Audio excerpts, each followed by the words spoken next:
Bonjour, j'espère que vous allez bien. Alors, je vais vous donner deux, trois petites astuces pour ceux et celles qui ont les cheveux naturels. Ça fait un moment que je donne cette astuce-là à mes clientes. Voilà, pour la partie shampoing, démêlage, etc. Alors, l'une des premières choses, pour l'après-shampoing, votre après-shampoing, si vous avez des cheveux longs, d'accord, l'après-shampoing n'est pas une obligation d'être l'une des dernières gammes qui est sortie. Voilà, ça peut être des après-shampoings qui pour moi sont dits basiques, mais qui sont toujours dans le game, qui font toujours le travail. Je vous donne vite fait deux, trois petites marques. Vous avez la marque, les DOP, les Garnier, etc. Ces après-shampoings-là continuent à faire le travail. Donc, comme c'est un après-shampoing, quelque chose que vous allez rincer, vous pouvez continuer à utiliser ce genre de gamme-là parce que pour moi, je trouve qu'au niveau des après-shampoings, ça reste quand même des après-shampoings qui font le travail. Voilà.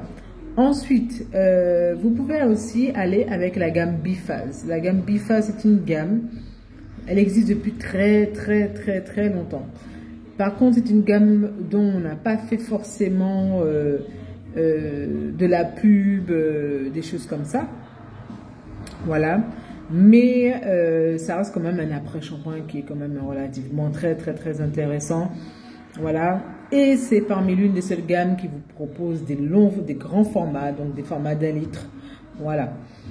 Ensuite, au niveau de tout ce qui est après-shampoing, vous pouvez également combiner deux après-shampoings. Voilà, vous pouvez avoir un après-shampoing qui va être vraiment top dans tout ce qui est démêlage des cheveux. Donc, quand vous allez l'appliquer, il va démêler super bien. Par contre, peut-être qu'il ne va pas forcément vous permettre d'avoir les cheveux soit bien nourris ou doux après le séchage.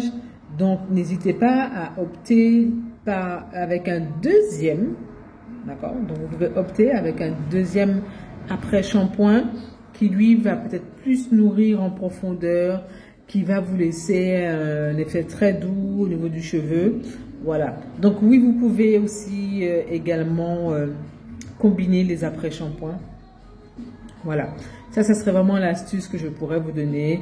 Donc, lorsque vous faites votre shampoing, vous pouvez déjà appliquer en amont, donc avant, une semaine avant, ou donc directement sur les cheveux, ou dans un vapeau avec de l'eau chaude, vous vaporisez, vous mettez l'après-shampoing. Si vous avez des nattes, des rajouts, des vanilles, etc., vous pouvez déjà appliquer l'après-shampoing lorsque vous savez que vous allez défaire la coiffure protectrice pour pouvoir laver vos cheveux et les coiffer par la suite.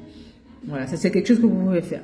Ensuite, quand vous avez défait la coiffure protectrice, vous pouvez tout simplement badigeonner vos cheveux avec l'après-shampoing et commencer de travailler au doigt les cheveux pour commencer le démêlage.